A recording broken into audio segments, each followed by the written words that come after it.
Duha ka mga kusog nga bagyo anaa sa Pasipiko. Usa niini gikatakda nga mosunod sa par ugma sa hapon. Kapulisan aduna nay suspect sa pag-ambush sa mga abogado ug accountant sa Mandaue. Gawas sa gunman, aduna usab sila mga lookout. Mga bata nangahilo sa gipang repack nga wafer stick. 2 anyos nga bata namatay. Automatic tubig machine sa kantin sa eskwelahan sa Hipodromo. Positibo sa kagaw. Lakip sa ice nga gigamit sa juice nga gitinda atbang sa eskwelahan. Mga kaso sa rape sa Station 3 sa Lapu-Lapu City Police Office. Misaka. Internet pornography o illegal drugs gituhuan nga hinungdan.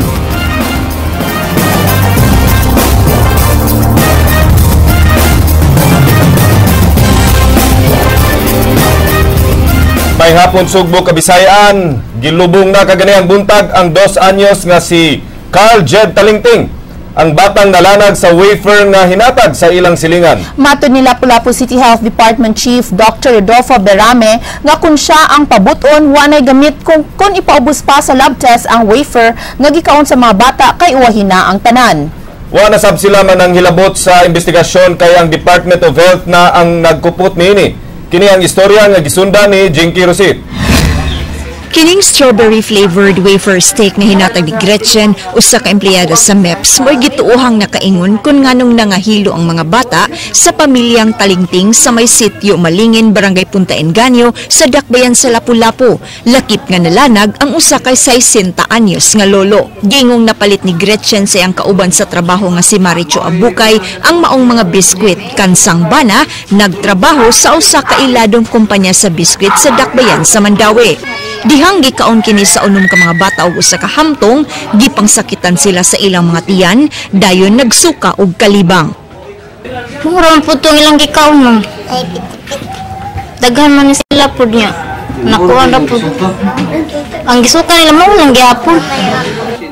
Sa unom ka mga bata, usa ang nakabsan siyang kinabuhi. Siya si Carl Jade Talingting, 2 anyos. Ang amahan sa bata miingon nga way sakit ang iyang anak, mao nga kumbinsido siya nga ang nakaon ini nga wafer steak mao'y nakaingon sa kalit niya nga kamatayon.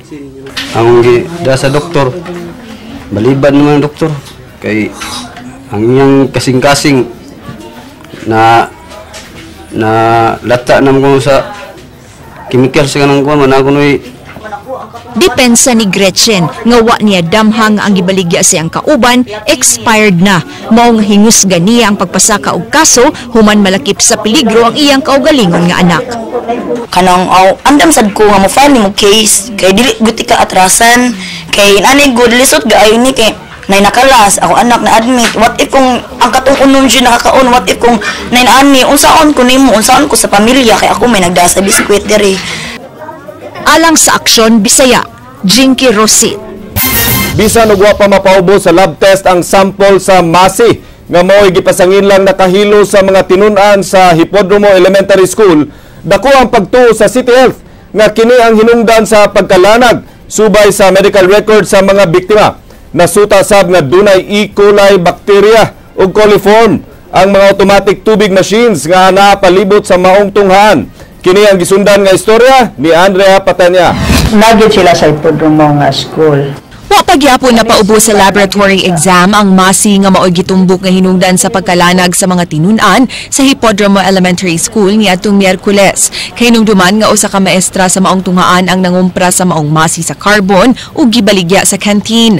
Ana agyapon sa refrigerator sa Cebu City Health Department ang sample sa Masi, human sila balibari sa Food and Drug Administration sa testing ug gipaninglan og bayad sa Department of Science and Technology kun DOST.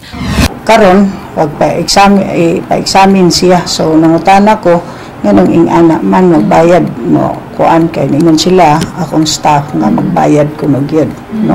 Magbayad mi. So moto ana de na government to government magbayad pa, we have to clarify pa.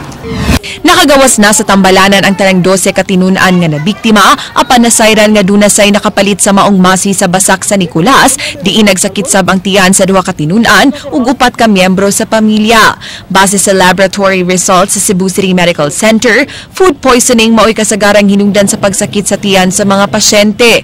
Dunay gidiagnose nga dunay acute gastritis, dunasay non-ulcerative dyspepsia ug acute gastroenteritis. Sa rectal swab nga gihimo sa City Health, tanang pasyente negatibo sa bakterya apan dunay pipila ka mga tinunan nga nagpositibo sa ascariasis kun bitok. Na-trace sab sa City Health ang tighimo sa Masi nga taga Barangay Dulho Fatima ug ang tanang manindahay negatibo sa Cagaw. Naglibog karon ang Cebu City Health kun ang Masi bagyod ang nakaingon sa pagkalanag sa mga tinunan kaysa resulta sa ilang water sampling nasuta nga positibo sa E. coli ug coliform ang duha ka automatic tubig machines sud sa Hipodromo Elementary School ug ang ice nga gisagol sa juice nga gibaligya at bang sa tunghaan. Ang duha ka tubig machines gi-consign rasab sa laing duha ka magtutudlo sa eskwelahan. So ato gid silang gikuan nga stop gid na siya. Karon na sa itim no, positive ang iyang kuan na bakterya. Atong pulauton kay ang teacher siya tagiyaan na pod. Kay wala ni magpa-consign og taga outsider. At least teacher salig mi sa teacher ba kay amo sa mga tao. So iyahan man na sa ato lang pulauton iyang ATM machine. Dugay nang nipahimangno ang mga health officials sa paglikay sa paggamit ni ining mga tubig machine. Sila binakatuan na akilid sa daan ug way nagbantay kay dali ra kaayo kining makontaminate ug mauhinungdan sa nagkadaiyang waterborne diseases sama sa typhus ug amoebiasis. Makigalayo na sabang City Health sa probe team aron pagpasira ni ining mga pinasagdang tubig machines lakip na sa usa ka water refilling station sa Hipodromo nga nasayrang positibo sa E. coli ug coliform. So ato gid silang gikuan nga stop gid na siya. Alang sa Aksyon Bisaya, Andrea Patenia. Posibleng mabuta ang kapin usa ka tuig na batang babae human matusok ang iyang mata sa duwaang niadtong Sabado. Naitabo ang maong insidente sa Rakbayan sa Lapu-Lapu diin matod sa iyang inahan, iyang nabiyaan iyang anak aron tumanon ang sugo sa iyang lawas. Sa iyang paggawas nagkadugo na ang mata sa bata mao nga nanawag dayon kini sa EROF ug gidala sa Vicente Soto Memorial Medical Center. Sa 66 anyos nga lalaki namatay human mahug sa bungaw sa Barangay Bulacau sa siyudad sa Talisay. Ang iyang gimaniho ining multicab pasado alas 7 sa buntag kagahapon. Ang biktima kinsa giila nga si Cesar Manzano, usa ka homeowner sa Vista Grande Subdivision. Matod sa mga nakakita sa hitabo, nagsubida ang gimanihong multicab sa biktima diyang kalit lang kining miatras ug milaho sa pangpang. Tungod sa kalawom sa nahagbungan, di na makita ang multicab sa biktima ug bisan ang mga rescuers naglisod pag-ugkat sa patayng lawas ni Manzano. Posibleng nawadan sa iyang preno ang biktima ug kaha giatake kini sa kasing-kasing. Basin kayo sila magbabaw sa sitwasyon na tago ng magbabaw. Narin igor ang tawagan ba. Kasi nawadan to pre. Dari pero gini itu nga pagdisyo babutay na rin natagay ganito. Ako man ito rin babutay ito babu.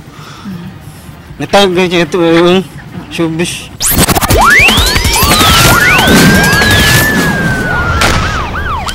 Internet pornography o drogas ang gituohan nga hinungdan sa pagsaka sa kadaghanon sa pagpanglugo sa pipila ka barangay sa Dakbayan sa Lapu-Lapu. Gikan sa tulo ka kaso sa miaging tuig, miabot kini og 23 karong tuiga ug naglambigit sa mga minor de edad.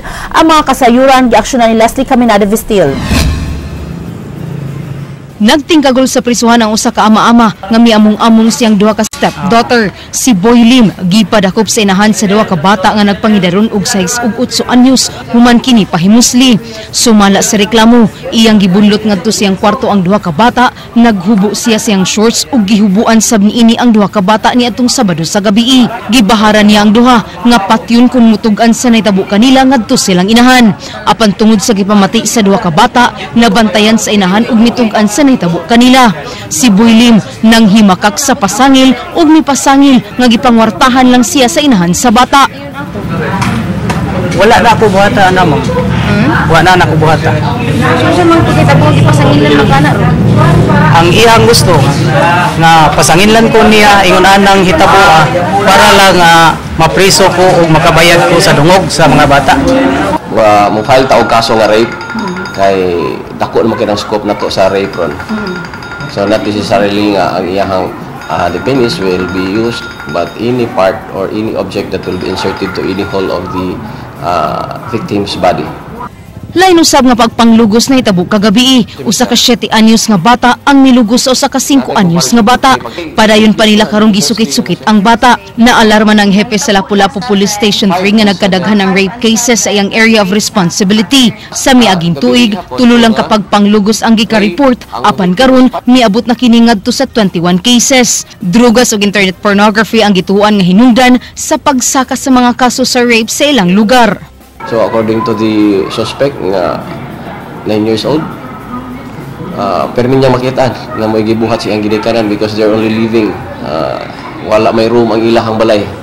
So makakita sila. And then makakita sad sila sa maka-access sila sa computer. Labi na ning mga tagpiso-piso nga computer, they can easily access sa mga pornographic sites. Sa incest rape na sa recorded na to. So twice na ni siya ang incest rape. Mostly sa ang background check, they are using drugs. Alang sa Aksyon Bisaya, Leslie Caminado Vistil. Illegal lotto outlet nga gingong gi-operate sa usa ka barangay councilor sa Dakbayan sa Naga, gironda sa kapulisan. Samtang panimay sa magsuon sa may barangay Pasil, Cebu City, gironda sa mga taga-PIDEA. Sugin nimi Madin Sabang. Mga tip sheets, fax machines, binandol nga kwarta o guban pa nga mga kahimanan sa illegal nga sugal nga swertres ang naabtan sa mga operatiba sa National Bureau of Investigation gikan sa balay sa konsihal sa Barangay South Poblacion, Naga City nga si Homer Umambak.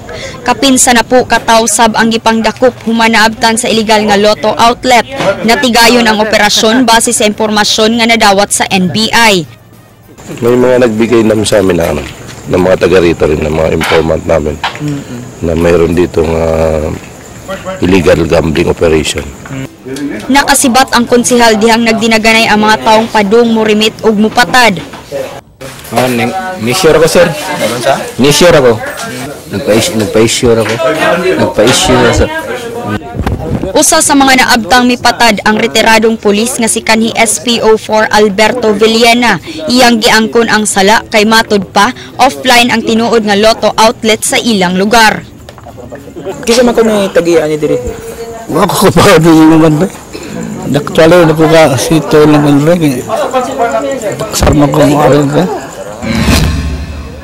Sa suoton nga lugar sa daan magsaysay sa Barangay Pasil, Dakbayan sa Sugbo, gireport ang usa ka mamaligyaay og shabu ug gihimong drug den ang ilang panimay. Mao nga ang mga sakop sa Philippine Drug Enforcement Agency kon PIDEA 7 mipahigayon og buy-bust operation ug search operation sa panimay sa magsuong Alfie ug Apple Oyaw. Atol sa operasyon si Alfie lang ang naabtan kinsa mo'y mitunol sa gipalit nga drogas. Sud sa duha ka semana nga mipahigayon og surveillance ang PIDEA human makadawat og taho.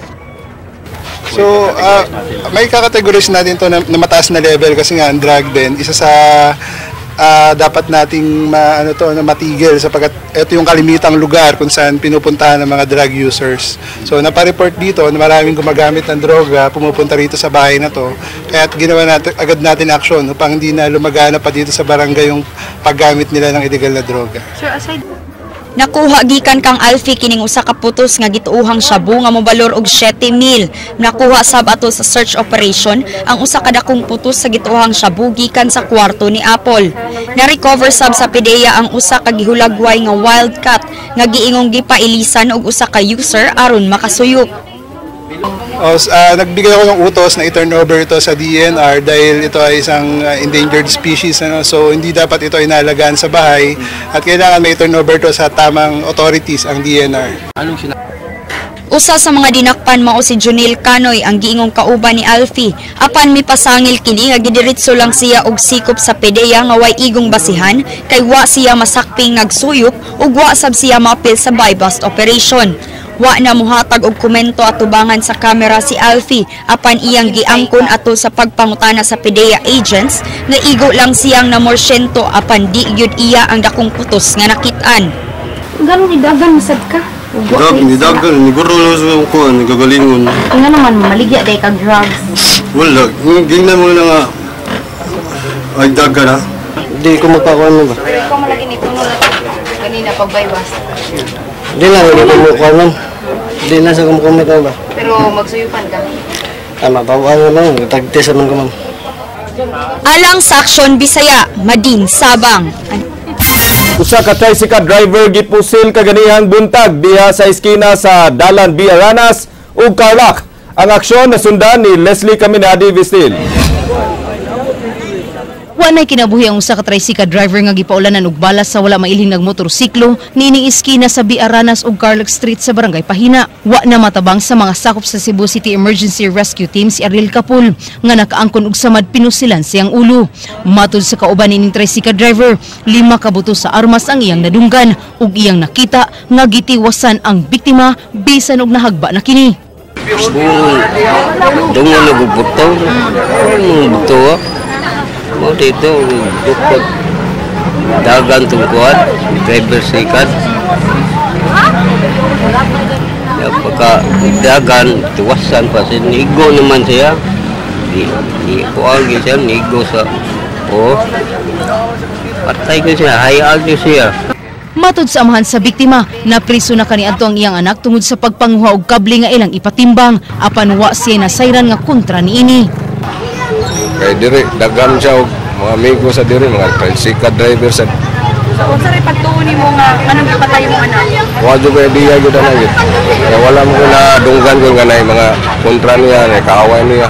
Wasa di siya malambigit sa illegal drugs? Wasa ko ka dungog sa...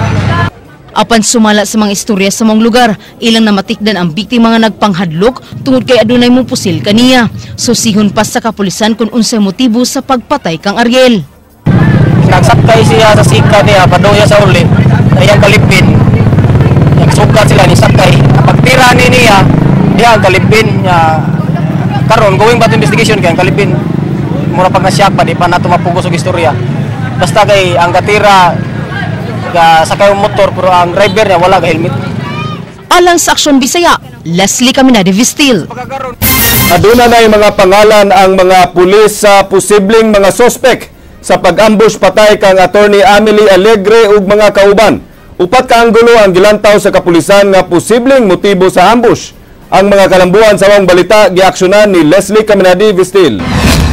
Matod sa hepe sa kapulisan sa Dakbayan sa Mandaue Senior Superintendent Mariano Natuel Jr., ila pang gisubay karon ang mga posibleng gitaguan sa mga suspects. Ang mga suspect giila pinaagi sa eyewitness nga ilang nakuha. Gawas sa gunman ug sa nagmaneho sa motorsiklo, aduna sab sila'y kauban nga lookout sa paghimo sa krimen. Doon na tayo suspect nga ato karon gi mantan. As seen in the footage and interview dito sa crime scene. That's why doon na tayo mga version before nga doon na duwa naka full face niya ang usa ka version na doon ay naka full face ang rider din ang usa naka kalo lang, so kauban din ni. Mato ni Natuel, dako gikatabang sa ilang investigasyon ang CCTV cameras. Adunay upat ka anggulong ilang gisubay sa mga posibleng motibo sa ambush.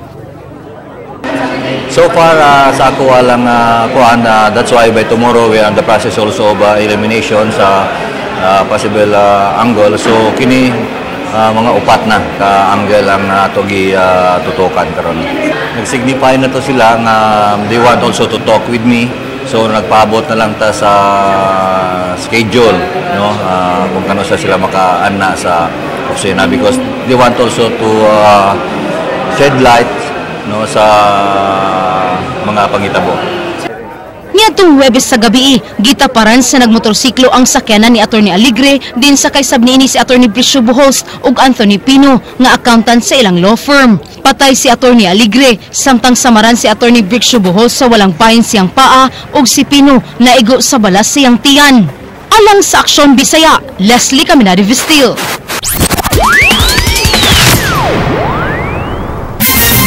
Nagrally ganiha at tubangan sa buhatan sa Department of Labor and Employment Region 7 ang pipila ka mga rank and file employees sa Korea Electric Power Company (CONCEPCO). Matud sa presidente sa Cebu Employees Association nga nagwelga sila aron padayong awhagon ang management sa KEPCO nga ihatag ang angayan nila sama sa aumento sa suhulan. Gihimo kini nila samtang gihimo ang mediation tali sa KEPCO SPC management ug sa representante sa union. O kanang security lang din sa amo ang pagtrabaho. Naputos sa pagsaway ang gihimong rescue operation sa Cebu City Government sa mga libod-suroy ni atong Biyernes sa gabi kay matud pa gihilad ang mga libod-suroy aron manguyog. Nanawagan sila nga tumano na sa City Hall ang ilang gipangsaad nga tabang. Sugin ni Juliet Hainar. Dinhi sa San Roque Covered Court gitapok ang kapin 60 ka mga libod-suroy gikan sa mga kadalanan sa dakbayan sa Sugbo isip kabahin sa programa sa pagpalimpyo sa mga aseras. Gihakot sila pinaagi sa kausyong buses gikan sa napuo ka mga barangay nga gilangkuban sa Mabaling, Sambag 1 ug 2, Tipadilla, Santo Niño, Kamputhaw, Tinago, Mabolo ug San Roque. Gipanguluhan ang maong operasyon sa Anti-Mendicancy Office inabagan sa ubang mga buhatan sa City Hall diin ilak kining lagway nga rescue operation. Tumong sa programa nga makahipos og datos aron matabangan ug malimpyuhan ang mga aseras. So inana ba hinay-hinay lang kadili man gud na nga overnight lang nga mahipos ni nato sila tanan nya munindu tan-awon. Kimakak ni si Magala nga gituyo ang pagpanghipos aron taguon sa mga delegado sa Asia Pacific Economic Cooperation meetings ang mga libod-suroy. Giingong naatol lang kini sa ilang binuwan nga programa. Naanad na ang sagad sa mga gipang-rescue nga hipuson sila sa kagamhanan sa dakbayan sa Sugbo, bugti sa pasalig nga pakanon mao nga di makabalibad ang pamilya ni Reynaldo nga naa magpuyo sa May End Bacalso Avenue kay nagkutoy ang ilang tiyan. Apan inay malipay nabala ka kini kay wa sila makompleto. Kuha namin, nag-uulan sa kami kay ang mga bata na kuwang man. Kaya sa mukha, sa lahat nga tuwog ron. Panghimaot sa Lola Ingrid, nga pipila na kahigayon niya na rescue nga tinud-on sa City Hall ang pagtabang og dili lang kutob sa pasalig. Himo ang saan, alpakyason, ipakyasan, ilagay mong kuwan ba? Ugan ako nanto sa kuwan Sa sira, sige lang magidakop. Oo. Alang sa Aksyon Bisaya, Juliet Hainar. Ilisan sa Robles Shipping Lines ug laing barko nga mobiyahe sa Cebu Ormoc nga rota pulisan na sunog nga MV Wonderful Stars. Dili pa matino ang kantidad sa danyos apan insured ang barko lakip ang kargamento nga apil ug kaugdaw. Ang aksyon gisundan ni Ray Pasaporte. Hingpit nga naugdaw ang MV Wonderful Star sa Robles Shipping Lines nga nasunog niadtong Sabado didto sa Pantalan sa Ormoc. Duha ka tripulante nga nangapaso daling gidala sa tambalanan sa syudad sa Ormoc. Ang sunog nga gikan sa cargo area. Wala mapaong sa mga tripulante gamit ang fire extinguisher tungod sa kapuot sa aso. Isod kay para magsulti karon gawa gyud pag kakandak og investigasyon nila gani ang investigasyon diha nga usa sa mensahe nga andam ta marina nga moabli sa investigasyon. Nakadunggo ang barko mga alas 4:30 ug naluwas ang mga tripulante ug mga pasahero. Sa wala pa mudako ang kayo. Pasado alas 2 na sa hapon gideklarar sa kabombiruhan ang fire out. Matud sa tag-iya sa Roble nga si Jose Emery Joy Roble. Sa 23 kasakyanan, 18 niini naapil og kaugdaw. Di pa matino kung pila ang danyo sa kargamento apan matod ni Roble. Mukabat sa 65 milyones pesos ang insurance sa maong barko. Gipasalig ni Roble nga duna siya'y ipuli sa barko nga nagbiyahian sa ruta nga Ormoc Cebu karong Simanaha. Replacement. Wala pa amo pa ni siyang i-meetingan pero og unsay among i-switch dito nga barko. Alang sa Aksyon Bisaya, Ray Pasaporte. Mga nagdawat o galawan sa syudad sa Sugbo, apil na sa ipa-drug test. Sumala sa proposed amendment sa usa ka city ordinance. Mubalik si Ray Pasaporte. Coverage of the city ordinance number 1829, otherwise known as an ordinance requiring all employees of the Cebu City government Mao kini ang ordinansa sa syudad sa Sugbo nga nag-require sa tanang empleyado nga sa drug testing isip requirement aron sila maka-apply og trabaho sa City Hall. Sa sesyon kaganihang buntag, gipropose ang pag-amendar sa City Ordinance aron i-apil na sa drug testing kadtong nagdawat og allowance sa dakbayan. Lakip sa nagdawat og allowance sa City Hall mao ang mga sakop sa NBI, PNP, BGMP, BFP, prosecutors, barangay officials ug barangay tanod. The original ordinance, particularly section 6 thereof, shall be amended with the phrase as the case may be. This is necessary as to provide a mechanism on what to do with the results of the drug test to be referred either to the City Attorney's Office or the Personnel Services Office for the mother unit as to the case of the members of the PNP, BGMP, NBI, and the BFP. Si Konsehal Alvin Dizon sayang bahin ni sugyot nga iapil sa ordinansa ang pag-drug test sa mayor, vice-mayor o department heads. I remember last year, I sponsored a resolution together with Councilor Richie Osmeña requesting HUSAP to include the mayor, vice mayor, and all the city councilors in the drug testing. And I think it is also a good idea to include the judges because we're giving them allowances as well. We have been having, I have myself tested already. Why have they all been tested? The councilors? They need it, but the mayor already have tested. And if you're talking about random, wag yun ay problema. Alang sa Aksyon Bisaya, Ray Pasaporte. Duha ka mga kusog na bagyo ang anaa karon sa Pacific Ocean na dunay gikusgon sa hangin nga moabot og 200 kilometers per hour. Usa sa mga bagyo ang gimirabana nga mosulod sa Philippine Area of Responsibility ugma sa hapon. Andrea Patenia, sugin limi. Gibantayan karon sa pag-asa ang lihok sa twin typhoons nga anaagawa sa Philippine Area of Responsibility. Kini adunay international names nga Goni ug Atsani nga dunay 1,500 kilometers nga distansya gikan sa usag-usa. Si Goni ra ang gipanglantawan nga musud sa par ugma sa hapon ug pangatawgon nga bagyong Ineng. Sa pagkakaron duna kini hanging gikusgon nga 150 kilometers per hour ug ana ang mga 2,000 kilometers gikan sa Central Luzon as of 11 a.m. Dako ang tsansa nga mas kusog pa ang hangin ni Typhoon Goni ngadto sa 200 kilometers per hour.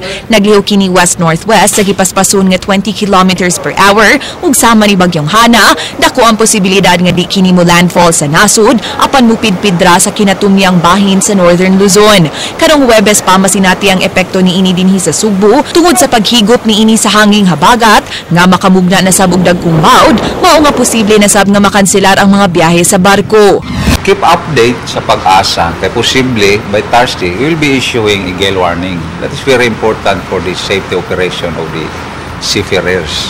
Apan matod sa pag-asa bisan og di mo landfall ang bagyong si Ineng, posible gihapon kining makadaog kusog nga pag-uwan sa Kabisayan. Pero every bagyo has its own characteristic. So pwede nga kaning bagyuhan nga si Guni or international or name nga local name nga si Ineng pwedeng di ta kalikay aning kusog nga ulan. So from time to time, pag-asa will be issuing a heavy rainfall warning and any changes sa path sa maong bagyo. Gibana-bana nga mo landfall si Ineng sa Taiwan ug mogawa sa par karong Domingo. Gipasabot sa pag-asa Visayas nga ang kusog nga pag-uwan nga nasinati karong hapon tungod ra sa local thunderstorm activities. Alang sa Aksyon Bisaya, Andrea Patenia. Mihawa na si Konsehal Marian de los Santos isip Minority Floor Leader sa Cebu City Council. Iya kining gipaybaw atol sa regular session ganihang buntag. Dugang mga pangan gipaybaw ni Mayor Michael Rama nga malakip sa iyang lineup sa umaabot piniliay. Gisundan ng aksyon ni Ray Pasaporte. Basically, there's no point for me to stay there. Number one, I cannot remain my independence in voting measures that is supported by the minority. And that would be very hypocritical of me. And gitugaan ni Konsehal Marian de los Santos nga giatake siya og komentaryo sa mga radyo sa Sugbo ug nakaila siya sa mga personalidad. Wa niya giklaro kung ang pag-resign niya isip minority floor leader sa Konseho sa Dakbayan sa Sugbo. Nagpasabot ba nga mutapon siya sa laing partido? Apan matud niya, wa niya sirad-i ang posibilidad. Sanglit nahibaw na ang mga Sugboanon nga giimbitar siya sa BOPK. Well, I already relinquished my position as minority floor leader, and it is Team Rama who put me there. So the mere fact that I relinquish it already is that signals something. Mihulip kang Di Los Santos, si Konsyal Noel Wenceslao kinsa sakop sab sa Team Rama. Gipasalig ni Mirian nga sa umaabot nga mga adlaw iyang ipahibaw kung magpabilin umubiya na siya sa Team Rama. Apan ang mayor di na interesado sa announcement ni ini. Tanaw niya is favorable nga tuwa dito speakers. That's why nirelinquish siya sa iyang post as minority floor leader, because as minority floor leader, you have to defend the minority. So the last sessions that we had, she was voting for the majority. So that's why usana sa ka problema. But I think I suggest to her nga kung asa gid siya ang iyang lining, kinahanglan she has to tell. I don't think it was Team Rama who had given that position. Dugang sa mayor, magpabiling Team Rama si Di Los Santos apan kon mubuwag kini. Daghan siyag ikapuli sa konsihala. I have not delisted her because, as I have said, politics until it's over, it's not yet over. Gani gipahibaw sa mayor ang nadugang sa iyang lineup. Alang sa South District silang kanhi konsihal Joey Dalus, Edo Rama ug Joy Pesquera. Mo nga usa na lang ang kuwang aron makumplito na nga anaan naman silang konsihal Dave Tumulak, Hans Abilia, James Cuenco ug Renato Osmeña. Sa North District, nadugang silang attorney Raymond Garcia, anak ni kanhi Mayor Alvin Garcia kinsa maoy manok sa Team Rama pagka-kongresista sa maong distrito. Nadugang si Remo nilang konsihal Noel Wenceslao og Mirian Di Los Santos. Matod ni Rama, makumplito ra ang line-up karong nagkadaol na ang filing sa COC. Alang sa Aksyon Bisaya, Ray Pasaporte. Ug mao kadtong tunga sa oras nga pagbalita sa Aksyon Bisaya. Ako si Glenn Sopot. Mga balita nga pundasyon sa ligdong nga opinyon o konkretong solusyon. Ako si Georgia Herrera. Bisan asa, bisan kanusa, kapatid, kay di lang kutob sa balita, aksyon!